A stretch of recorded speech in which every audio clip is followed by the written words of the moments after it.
You guys are trying to make me want to actually want to kill myself from you guys make fun of and not accepting the fact that people who support Trump are not all bad. What are you, dude? You're talking about a dude whose podcast I've been on. What the f are you talking about? A dude who I communicate with all the goddamn time. Asshole. What are you saying?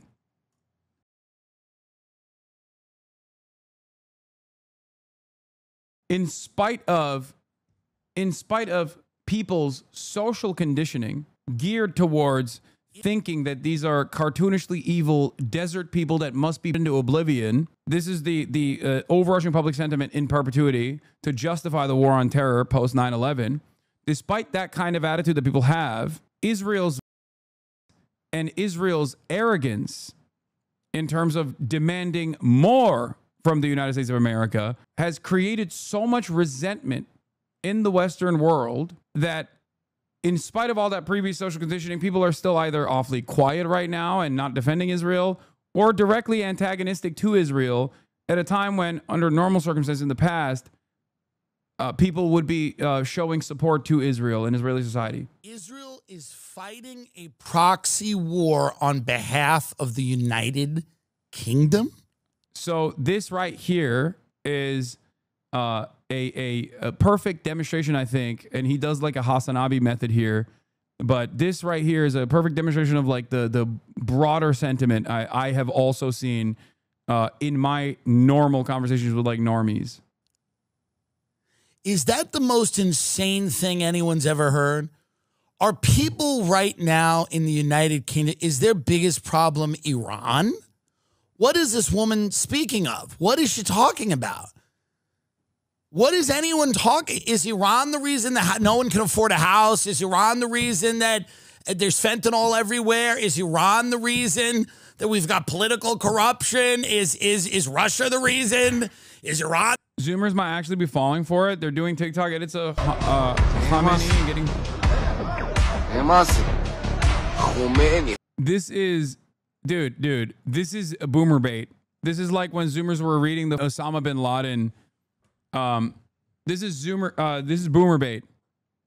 Okay, this is to make boomers lose their mind and get scared. Okay, that's it. This is a meme. No one is in favor of the Ayatollah. Okay, no one. I wouldn't even say that the Iranian sentiment towards the Islamic Republic and Ayatollah's governance was reaching a point of like 51% popularity. I would say that there's always been a base of support, of course, in Iran amongst committed believers, for sure. But the notion that he is like a broadly popular figure is ridiculous. None of that matters, though. None of that matters. He could be the least popular on the planet, and it still doesn't matter. You cannot blow up Iran. It's insane.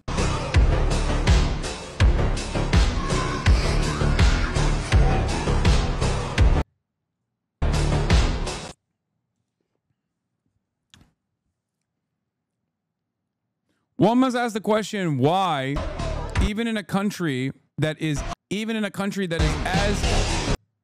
as Islamophobic as America, or even in countries in the Western world who are unimaginably Islamophobic, even in a region that is anti-Shia, like the Middle East, why is the Iranian stocks rising up?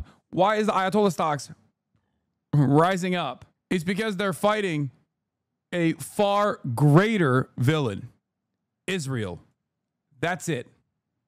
That's it. We already saw this in Yemen. Yemen experienced a major power struggle in the form of a civil war that was propped up by Western-backed Sunni forces with the Saudi Arabian government and the UAE forces. Okay?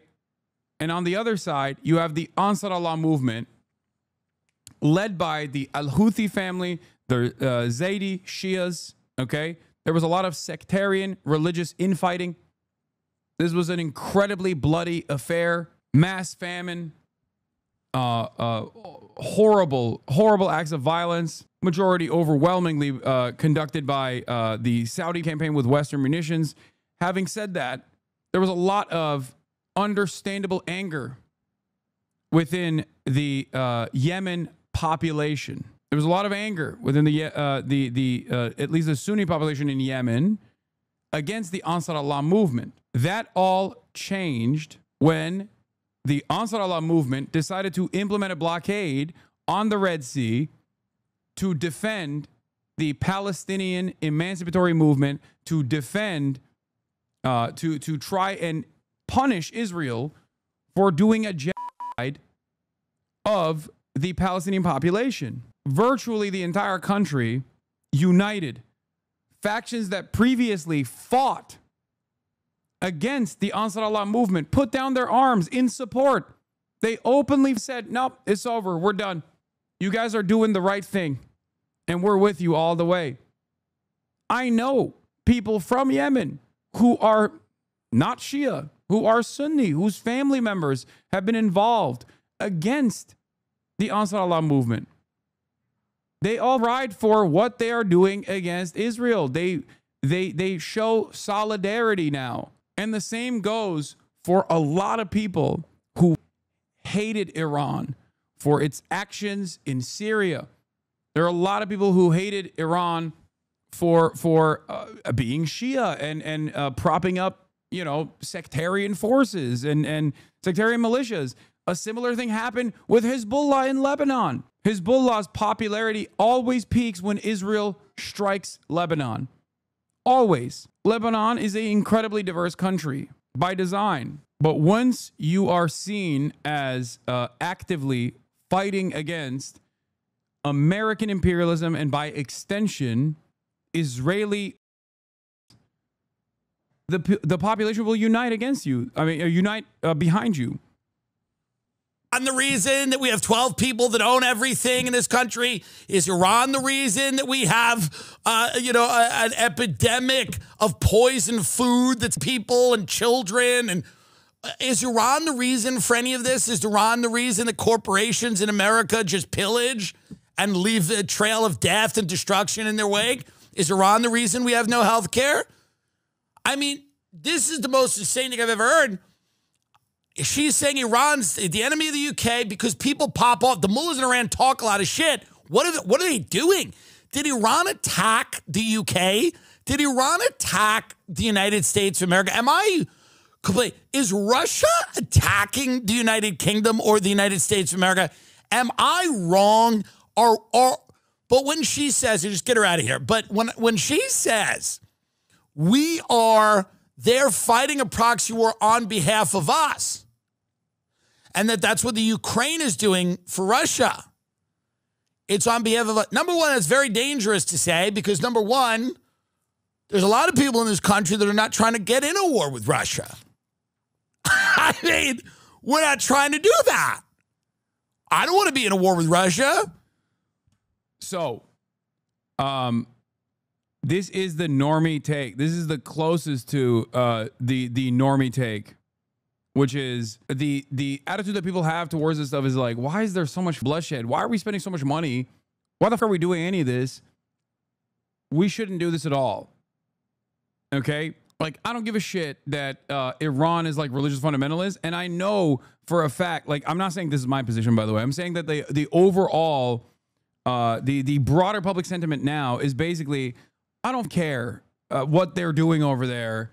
Yeah, it's bad, but I don't think them is going to solve it. And if anything, it's going to make things worse. We've seen what has happened in Iraq. We've seen what has happened in Afghanistan. Fix the goddamn potholes.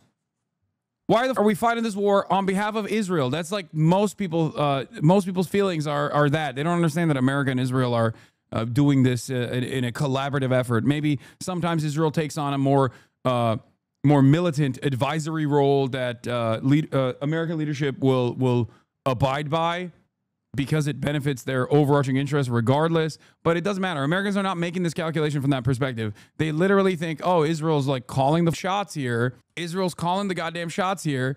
And it is ridiculous that we're going to war with Israel. We're going to war with Iran at the behest of Israel. What the f did Iran do? Here's another point for the normie take. Into a war with Iran or not, America, if Israel is trying to. I don't trust the Israel leader at all. I don't believe anything that guy says. And I don't think that our soldiers should have to go and defend stuff that they start. I'm not a soldier, so I'm obviously speaking out of turn. I'm not even brave enough to serve, so there's that element. But that is kind of how I feel, I guess. And so it's like, yeah, when do I speak? When do I say that? You know, because it feels like they're trying to push Trump to go do that. And it's like, who makes that choice? Does he make that choice? And then what do we get? You know, what's the win for us? We're just involved in some other thing while we have suffering here at home. So maybe something like that is like, yeah, should I even speak up? Because I'm not in service. Servicemen and women may be like, we'll do it, you know, and that's their commitment and their job. But yeah, I don't know. That guy really scares me. And I don't know why we support them. I don't understand that. I wish they would really give us a better explanation, you know, especially after in Gaza. You guys are trying to make me want to kill myself from you guys make fun of and not accepting the fact that people who support Trump are not all bad. What are you dude, you're talking about a dude whose podcast I've been on. What the f are you talking about? A dude who I communicate with all the goddamn time. Asshole. What are you saying? I don't understand. I do not understand that. And some people say, well, you don't know enough about it. It may not.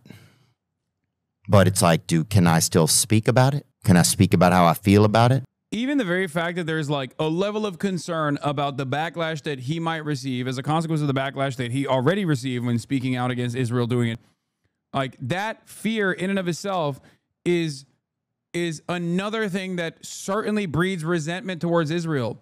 Like I've said before, Americans are somewhat selfish, okay? They're selfish people.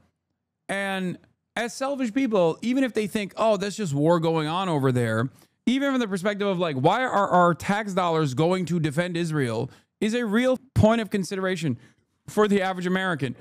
Why are we spending so much money on Israel? Why are our politicians so servile to Israel?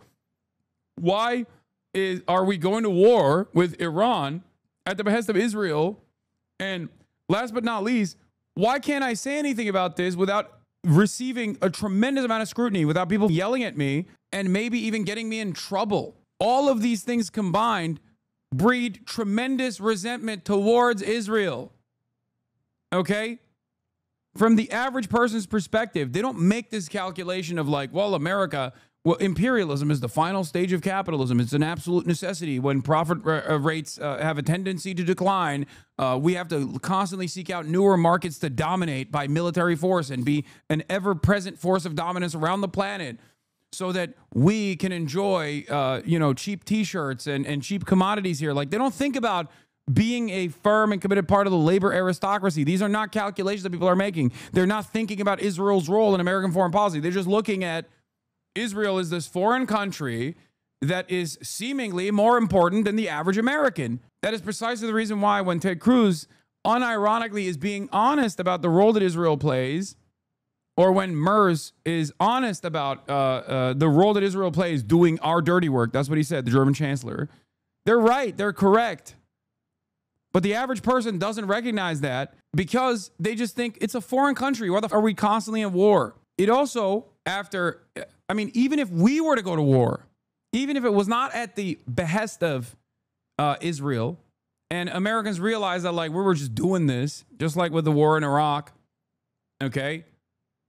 That still breeds resentment over time. Where you're like, why are we spending so much goddamn money on this shit, dude? Why are we not spending the goddamn money on us, on ourselves? What the f is going on here? You know, moments like that, like when do I? There is a reason why I don't actively rail against Theo, in spite of the fact that he says stuff like this and then still hangs out with like, Trump's son-in-law, Jared Kushner, who is most responsible for a lot of the instability in this region with his Abraham Accords, right? The reason why I don't do that is because he still has an empathetic voice of reason for a lot of Republicans who can have their minds changed, okay? Do you understand? You sometimes have to be be cool, be chill. Recognize the different roles that people like this play.